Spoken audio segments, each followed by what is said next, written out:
Assalomu alaykum, hurmatli Arabjon Education kanalining muxlislari. Sizlar bilan ekran qarshisida ko'rishib turganimdan juda ham xursandman. Ishonamanki, o'ylaymanki, umid qilamanki, sizlar ingliz tilini o'rganishga mahkam bel bog'lagansiz. Aytilgan topshiriqlarni o'z vaqtida bajarib boryapsiz va sizlarga bu yo'linglarda, ishinglarda omad tilab qolaman. Alloh ishinglarda unumini bersin. Boshlagan loyihalar chiroyli tarzda amalga oshsin deb qolamiz va 3-unitimizni boshlaymiz. 3-unitimiz kasblar, inkor va so'roq gaplar tuzish, o'zi haqida ma'lumotlar berish va jamoat joylarida ishlatiladigan iboralar haqida bo'ladi. Demak, 3-unitni birinchi mashqini ekranga chiqaraman. Demak, ko'rib turibsizki, bu yerda 9 xil kasb va rasmlar berilgan. Ularni bir-biriga match qilishimiz kerak. Buncha murakkab bo'lmagan mashq, lekin buni yozma tarzda bajaramiz. 1 qo'yamiz. A teacher. 2. To. Somebody. 3 and like this. Shunday qilib davom etamiz. Men o'zbekchalab gapiryapman darsda. Chunki tushunarliroq bo'lsin deyapman. O'zim ham aytmoqchi bo'lgan gapimni tezroq gapiraman va sizlarga osonroq yetib borish uchun o'zbekcha gapiryapman. Buni menimcha zarari yo'q degan. Chunki ingliz tilida gapirsam ham bo'ladi. Ingliz tilida o'tiladigan videolar juda ko'pda YouTube'da. Yurtdoshlarimiz, vatandoshlarimiz, o'zbek zabon do'stlarimiz qiynalishi mumkin. Shuning uchun men o'zbek tilida olib boryapman YouTube'da. Keyinchalik ingliz tili dublyajini ham qilib qo'ymoqchiman, agar zarurat bo'lsa, bo'lmasam shu holatda qolaveradi. Xo'p. Demak, birinchi mashqimizni bajarib bo'lgan bo'lsanglar, eshitib, tekshiramiz va qaytaramiz.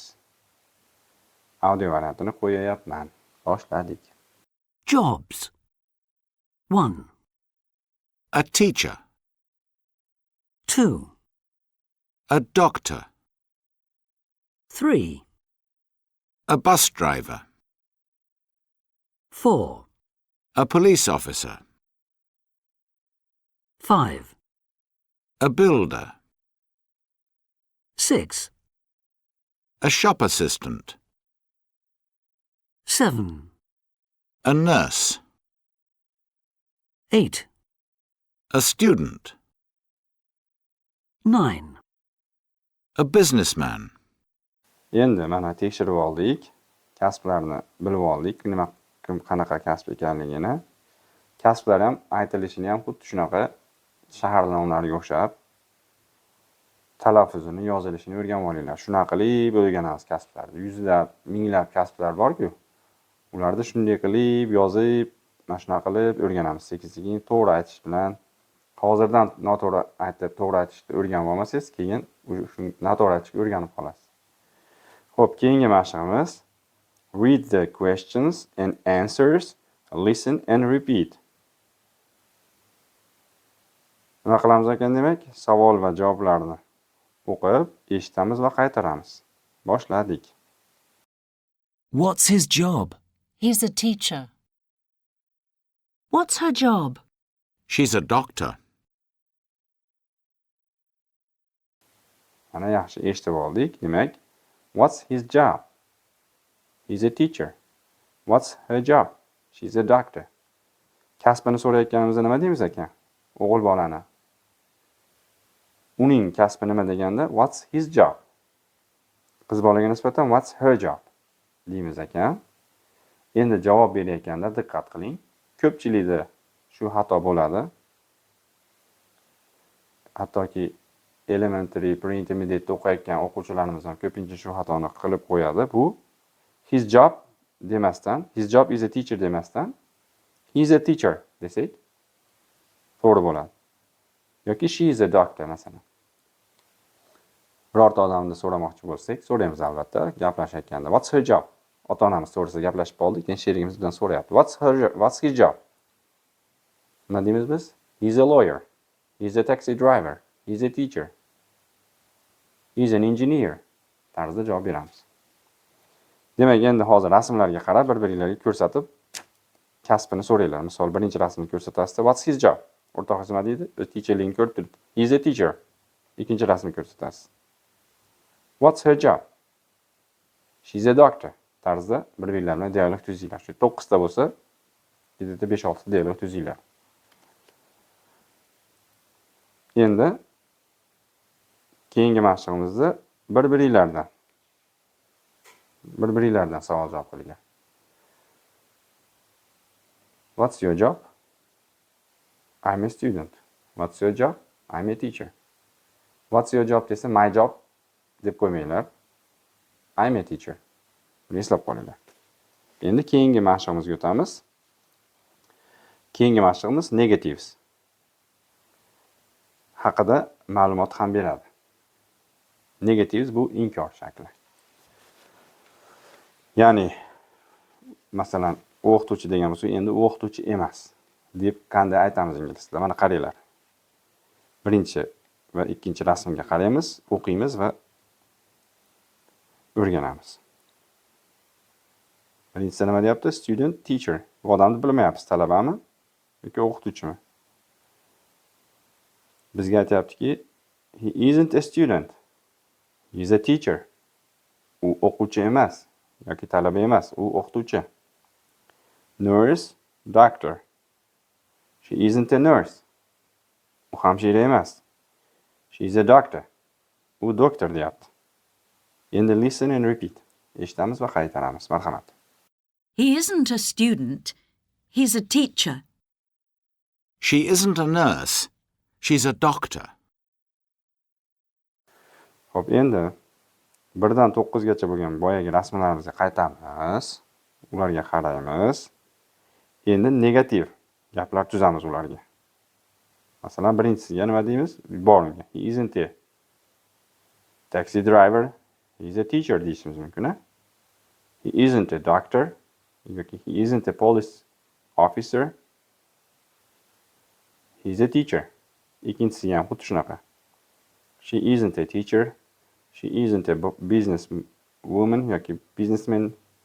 She isn't a teacher. She isn't a builder. Deb negativ tuzamiz va orqasidan to'g'risini, oxirida to'g'risini aytib qo'yamiz keyin. She is a doctor. Nariginga he is a teacher deb. Xo'p, bu gaplarni tuzib bo'lganinglardan keyin, bu mashqni tuzib bo'lganinglardan keyin keyingi mashqqa o'tamiz. Keyingi mashqqa o'tishdan oldin qisqagina grammatik ma'lumot ko'rib qo'yinglar. Mana doskalarga chiqarib qo'ydim. He is a teacher degani, he is a teacher degi s mana shu is ni qisqartmasi. She isn't a nurse. Inkor shaklida qanday yasalyapti, qaranglar. She'ga hech qanday apostrof hech narsa qo'yilmayapti-da, to be fe'li is ga qo'yilyapti. Is not ni o harfini olib tashlab, ikkovini birga qo'shib tashlayapti mana. Isn't bu is not degani ekan. She isn't bo'ladimi? He isn't bo'ladimi? Isn't joyida mana shu holatda. He ga ham, she ga ham bir xil qisqaraveradi. Xo'p, buni tushunib olgan bo'lsanglar, keyingi mashqimizga o'tamiz. Keyingi mashqimiz personal information haqida bo'ladi. Ya'ni shaxsiy ma'lumotlaringizni qanday qilib to'ldiramiz, qanday qilib yozamiz. Qaranglar mana. Doskalarga chiqarib qo'ydim rasm. Bu qizning ismi Ellie. Ellie's profile. Ellie'ning profili. Anketasi desak ham bo'ladi. Hop, Ellie Green, surname, familiyasi Green, first name Ellie, country England, address 29 Victoria Road, Birmingham, phone number 07700 955 031. Endi audioda balkim nomerni qanaqa aytadi ko'ramiz. Age 20, job student, married no. Ko'rdik, mana Ellie'ni pastda rasmlari turibdi. Friend Space degan ijtimoiy tarmoqdagi profilini tanishib chiqdik mana. Bu bizga juda qo'l keladi. Chunki ingliz tilidagi ijtimoiy tarmoqdagi birorta ish beruvchini yoki qanaqadir sizga loyihangizga kerak bo'ladigan insonni profili bilan tanishayotganingizda, mana sizga tayyor ma'lumot. O'zingiz profilingizni to'ldirish uchun yoki bironta sizga kerakli insonni profili haqida tanishish uchun bu darsimiz juda qo'l keladi. Complete the questions and answers. Buni to'ldiramiz ikkinchi mashqda mana. Nima qarab to'ldiramiz? Mana birinchi mashqqa. Ellining profiliga qarab to'ldiramiz. Buni daftarga yozma bajaringlar, обязательно. Boshdan oxirigacha savol va javoblarni to'liq holatda yozib chiqinglar.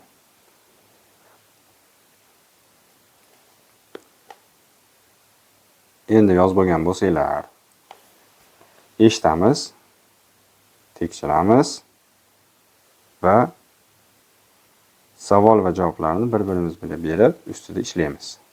Masalan, what's her surname? Green. What's her first name? Ellie. Bitta savol berasiz, ikkinchisi javob berasiz. Marhamat, ishlaylar. Ellie Green. 1. What's her surname? Green. 2. What's her first name? Ellie. 3. Where's she from? England. 4. What's her address? 29 Victoria Road, Birmingham. 5. What's her phone number? 07700 955 031. 6. How old is she? She's 20. 7. What's her job? She's a student. 8. Is she married? No, she isn't. Xo'p, endi keyingi mashqimiz read and listen, then listen and repeat. Hozir bir marta qo'yaman audioni, eshitib o'qib chiqamiz. Keyin yana bir marta qo'yaman, eshitib qaytaramiz. Hozir birinchisida o'qib eshitamiz. Is Ellie from America? No, she isn't. Is she from Spain? No, she isn't. Is she from England? Yes, she is. Xo'p, endi listen and repeat. Marhamat. Is Ellie from America? No, she isn't. Is she from Spain? No, she isn't. Is she from England? Yes, she is. Yaxshi. Demak, nima deyapti o'zi bu yerda? Is Ellie from America? Ellie Amerikadanmi? No, she isn't. Is she from Spain? No, she isn't. Is she from England? Yes, she is. Demak, ikkita inkor javob beryapti, bitta to'g'ri javob beryapti, ma'nosiga qarab. Bular qanday aytilishini, qanday yozilishini ko'rib olinglar. No, she is not demayapti, no, she isn't deyapti. Hali she is deb qisqartirardi-ku. Not inkoriy so'zi kelsa, bu yerda demak notga isga qo'shib qisqartirsak maqsadga muvofiq bo'lyapti. Mana no, she isn't. Endi keyingi mashqimizni bajaramiz. Shu javoblardagi tuzilgan shakllarga namuna tarzda beryapti buni, shunga o'xshatib javob beramiz. Qaranglar mana. Birinchisiga qaranglar, e'tibor qaratinglar. Is she from London? Is she from Liverpool? Is she from Birmingham? Shu tarzda savol beramiz. Oxirgisida to'g'ri javob olamiz. Avvalgi ikkitasida no degan javob olamiz. Keyingilarni ham xuddi shu tarzda bir-birimizga savol berib va shu yuqoridagi mashqimizga monand qilib javob beramiz. Ishlanglar, marhamat.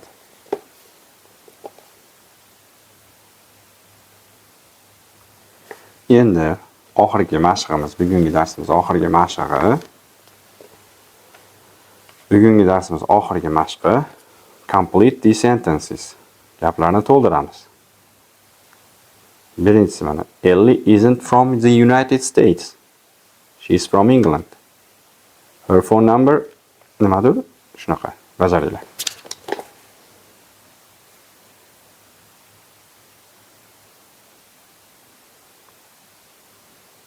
Demak, bajarib bo'lgan bo'lsa, tekshiramiz. Birinchi so'z berilgan, ikkinchisi her phone number isn't. It is bo'ladi. Uchinchisiga she isn't 18. She is 20. To'rtinchisiga she is married. Yo'q, kechirasizlar. She isn't married. To'rtinchisiga. Bo'ldi. Shuning bilan 3-unitimizning birinchi darsi tamom bo'ldi. Yangi so'zlarni izoh qismida qoldiraman. Linkni, yangi so'zlarga bo'lgan linkni hamda workbook, uyga vazifasini PDF fayliga linkni izoh qismida qoldiraman. Videomiz ma'qul kelayotgan bo'lsa, albatta o'z munosabatingizni bildirib qolinglar elektron tarzda. Albatta buni ingliz tilini o'rganmoqchi bo'lgan o'rtoqlaringizga baham ko'ringlar. Xayr, salomat bo'ling.